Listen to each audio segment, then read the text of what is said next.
आपका स्वागत है स्टोरी यूनिवर्स में। राजन्ना लच्छन्ना शीर्षक वाली यह कर्नाटक की लोक कथा हमें एक गरीब दंपति के संघर्षों और उनकी अद्भुत संतानों की कहानी बताती है।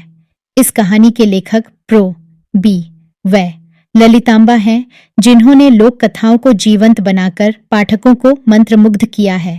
प्रो ललितांबा अपनी कहानियों में स्थानीय संस्कृति और संवेदनाओं को उजागर करने के लिए प्रसिद्ध हैं।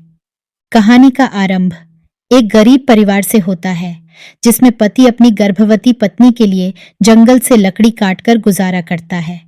इसी संघर्ष के बीच यह प्रश्न उठता है कि क्या एक माँ अपने अजन्मे बच्चे के लिए अधिक भोजन की हकदार है? क्या पिता का यह अधिकार नहीं कि वह समानता की बात करे? इस कथा में पति पत्नी के रिश्तों की परख होती है जब जंगल में बच्ची का जन्म होता है। यह कथा सामाजिक रूढ़ियों को चुनौती देती है और मातृत्व की महानता को दर्शाती है। जैसे जैसे कहानी आगे बढ़ती है, यह हमारे दिलों को छू जाती है, खासकर जब बच्ची को पेड़ के नीचे छोड़ने की घटना होती है। क्या होगा जब यह बच्ची दो अजनबी भाइयों के हाथों में पहुंचेगी? इस अद्भुत लोक कथा में हमें यह सोचने पर मजबूर करती है कि क्या हम भी अपने आसपास की चीजों को इतनी ही सरलता और समझदारी से देख पाते हैं? क्या यह संभव है कि जिन चीजों को हम छोड़ देते हैं वे हमारी सबसे बड़ी उपलब्धि बन सकती हैं? यह कथा हमें प्रेम, बलिदान और मातृत्व की अनोखी गहराई को समझने का मौका देती है। तो चलिए शुरू करते हैं। एक गांव था। वहां पर एक परिवार जिसमें पति पत्नी ही थे। बेचारे बहुत गरीब थे। पति जंगल जाकर लकड़ी काट कर लाता, उसे बाजार ले जाकर बेचता। उससे जो पैसे मिलते उसी से उनका गुजारा चलता। पत्नी गर्भिणी बनी थी। लकड़ी बेचने से 1 या 2 रुपए ही मिलते थे। उतने में उन्हें सेर आधा सेर अनाज मिलता था।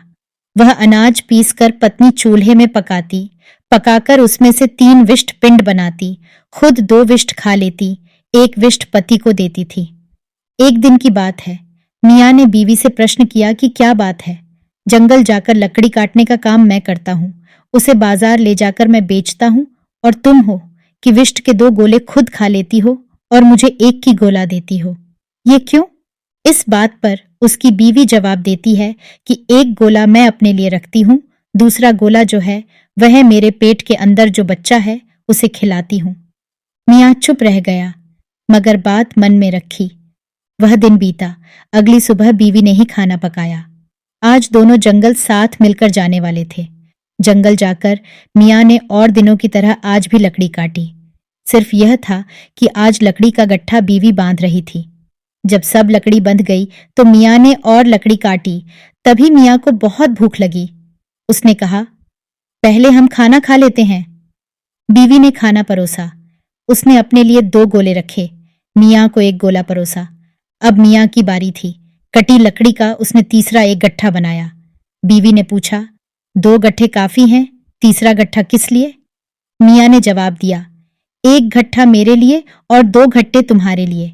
1 तुम ढोओगी, दूसरा तुम्हारे गर्भ में जो बच्चा है वह उसे ढोएगा। इस तरह दोनों लकड़ी के गट्टे उठाकर निकलते हैं। उतने में बीवी के पेट में दर्द शुरू होता है। बीवी कहती है, शायद बच्चा अभी बाहर निकलने वाला है, क्या करें? मियाँ कहता है कि ठीक है, तुम वहां उस पेड़ के नीचे चली जाना। बच्चा हुआ तो ठीक है, उसे लेकर घर आ जाना। अगर बच्ची हुई तो उसे यहीं छोड़कर आ जाना। इस तरह कहकर वह गांव लौट आया। बीवी पेड़ के नीचे बैठी। उसके बच्चा नहीं, बच्ची ही पैदा हुई। उसने अपनी साड़ी फाड़कर उस पेड़ की डाली से बांधा, उसका झूला बनाकर बच्ची को उसमें सुलाया। वह पेड़ बरगद का था।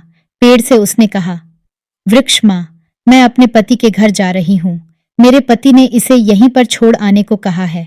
बच्ची रोई तो दया कर उसे दूध पिलाकर पालना।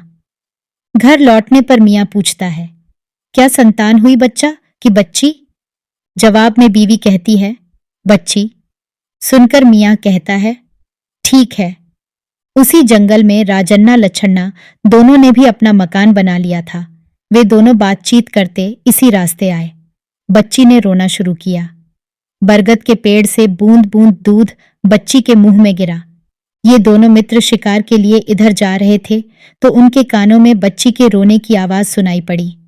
दोनों भाई बरगद के पेड़ के पास आए, बच्ची को देखा। सूर्य और चंद्रमा की तरह बच्ची चमक रही थी। दोनों ने आपस में बातचीत कर इस बच्ची को अपनी बहन की तरह पालने का निर्णय लिया और उसे अपने घर ले गए। बच्ची को उन दोनों ने बड़े प्रेम से पाला। उनका घर गांव से थोड़ी दूर पर था। उन्हें कभी कभी वहां पर आते जाते रहना पड़ता था। उन दोनों ने अपने घर एक बिल्ली और एक कुत्ते को पाल रखा था। एक दिन जब उन्हें बाहर गांव जाना पड़ता है तो बहन से कहते हैं, देखो, ये दोनों जानवर तुम्हारे साथ रहते हैं। इन्हें इस तरह का खाना खिलाना कि कुत्ते को विष्ट ठंडा करके खिलाना, बिल्ली को दूध ठंडा करके पिलाना। ये बच्ची उनकी अनुपस्थिति में उनके आदेश का पालन करती है। एक दिन की बात है कि वह भूलकर कुत्ते को गरम विष्ट खिला देती है, बिल्ली को गरम दूध पिला देती है। इससे कुत्ता और बिल्ली दोनों रुष्ट होकर आपस में बात करते हैं। कुत्ते ने कहा, पता नहीं आज दीदी को क्या हो गया, मुझे गरम विष्ट पिला दिया, इसका बदला लेना चाहिए। बिल्ली ने कहा, मेरी इस सौत को क्या हो गया पता नहीं, इसने मुझे गरम दूध पिला दिया। इसको अब मैं अच्छी सीख दूंगी। शाम को दोनों भैया आएंगे, तब तक उनके लिए खाना तैयार रहना चाहिए। मैं ऐसा करूंगी कि चूल्हे में पेशाब कर उसे गंदा कर दूंगी। ये कैसे खाना बनाएगी, मैं देख लूंगी। ये कहकर बिल्ली ने चूल्हे को खराब कर दिया। शाम हुई। दोनों भाइयों के आने से पहले खाना तैयार करने के मन से लड़की रसोई में गई। जाकर देखती क्या है कि आग बुझ गई है। बिल्ली से पूछा तो उसने जवाब दिया कि उसे कुछ भी मालूम नहीं है। अब लड़की को चिंता गई कि भाइयों के लौटने से पहले अगर खाना तैयार नहीं हुआ तो फिर मार खानी पड़ेगी। आग के अभाव में वह कुछ नहीं कर पाएगी। वह आग की तलाश में निकली। पास ही एक टेकरी थी। टेकरी के ऊपर से धुआं निकलता नजर आया तो वह उस तरफ आगे बढ़ी। टेकरी पर चढ़ गई। वहां पर एक गुफा थी। गुफा से ही धुआं निकल रहा था। वह गुफा एक राक्षसी की थी। उस राक्षसी की एक बेटी थी। बड़ी राक्षसी खाने के लिए एक लाश की तलाश में निकली थी। छोटी राक्षसी घर पर रहकर खाना बनाने में लगी थी। लड़की ने बाहर से पूछा, घर के अंदर कौन है? छोटी राक्षसी ने आवाज से पता लगाया कि कोई इंसान यहां पर आया है। उसने सोचा, इंसान का भेष बनाकर जाऊंगी तो ठीक रहेगा। तो भेष बदलकर वह बाहर आई। दरवाजा खोलकर, मैं अंदर हूं, आओ, कहकर लड़की को बुलाया। लड़की अंदर गई। लड़की ने उससे आग मांगी। जवाब में छोटी राक्षसी ने कहा, जरूर दूंगी, अभी बैठो, मेरी माँ बाहर गई है, अभी आ जाएगी। मैं भी जच्चा हूं। अभी 3 दिन पहले मैंने एक बच्चे को जन्म दिया है। मुझे भी भूख लगी है। कोई खाना बनाने वाला भी नहीं है। थोड़ा सा मोरधन कूटकर पकाना है। इस तरह कहकर राक्षसी ने सोचा, मोरधन कूटकर उसका माड़ बनाने तक माँ राक्षसी आ जाएगी, तब इस लड़की को पकाकर खाया जा सकता है। राक्षसी ने लड़की के बारे में सोचा कि यह तो कच्ची पतली ककड़ी जैसी है, खाने में मजा आएगा। उसने इस लड़की को मोरधन कूटने को कहा। बहुत कूटने के बाद भी उसके छिलके नहीं उतरे। तब भैया लोगों के आने का वक्त होने को है, कहकर उसने उन दोनों को याद किया। उसने कुटा मोरधन देकर राक्षस कन्या से कहा, हमें आए बहुत देर हो गई, आग दे दो, हमें जाना है। तब राक्षस कन्या ने लड़की को रोके रखने का एक और उपाय सोचा। उसने कहा, घर में पानी नहीं है, मैं तुम्हें रस्सी दे देती हूं, तुम कुएं से पानी खींचकर ला दो ना। फिर लड़की कुएं के पास गई। तब भी हाट से बड़ी राक्षसी नहीं लौटी। छोटी राक्षसी ने सोचा, मेरी माँ आ गई होती तो इस लड़की को पकाकर खाया जा सकता था। लड़की जब तक कुएं से पानी लाती, राक्षसी ने टंकी में छेद कर दिया। लड़की कुएं से पानी लाती गई। छेद से सारा पानी रिसता गया। लड़की ने तब अपने भाई लोगों को याद किया। याद करते ही टंकी भर गई। तब उसने राक्षसी के पास जाकर, अब तो काम हो गया, मुझे आग दे दो, कहा।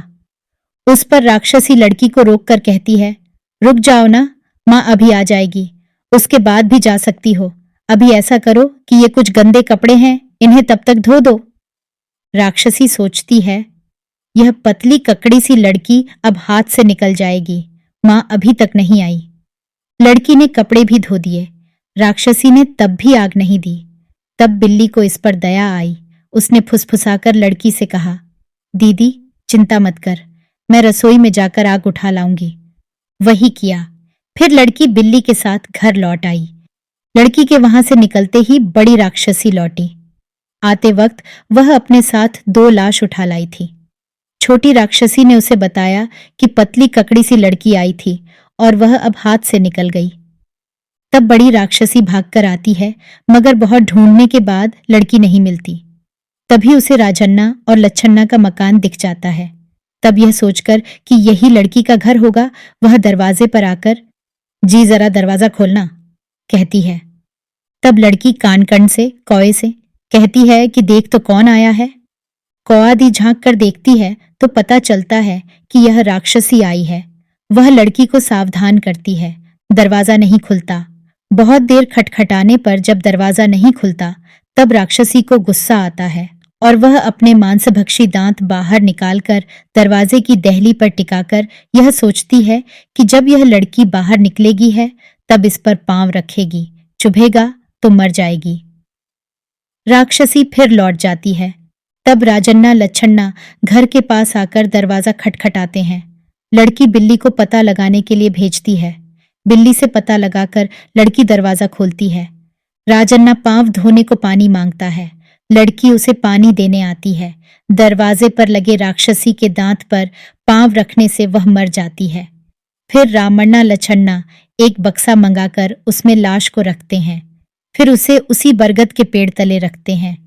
राजा के एक ही बेटा रहता है। बेटे की वे शादी रचाना चाहते थे। राजकुमार भी लड़की की तलाश में निकलता है। उसी बरगद के पेड़ तले आराम करने लेटता है। उसे वह पेटी दिख जाती है। वह पेटी खोल कर देखता है कि उसमें तो लाश है। देखता है सूर्य चंद्र के से चमकते चेहरे वाली लड़की की लाश है। वह इस लाश से आकर्षित होता है और लड़की की मौत की वजह को तलाशने निकलता है। राजन्ना लच्छन्ना के घर पहुंचकर उस राक्षसी दांत को देखता है। वह शिव शिव कहकर मंत्र जल लाश के ऊपर डालता है। जल छिड़कने से लड़की में प्राण संचार होता है। वह उठकर बैठती है। राजकुमार उस लड़की का अता पता पूछता है। लड़की अपनी सारी कहानी कह सुनाती है। राजकुमार उसके प्रति आकर्षित होकर उसे अपने राज्य में ले जाता है। वहां जाकर लड़की से धूमधाम के साथ विवाह कर लेता है। दोनों सुखी जीवन जीते हैं। साभार प्रो बी इनवय ललितांबा। आशा करते हैं कि यह कहानी आपको बहुत पसंद आई होगी। ऐसी और कहानियां सुनने के लिए जुड़े रहिए हमारे चैनल स्टोरी यूनिवर्स के साथ। धन्यवाद।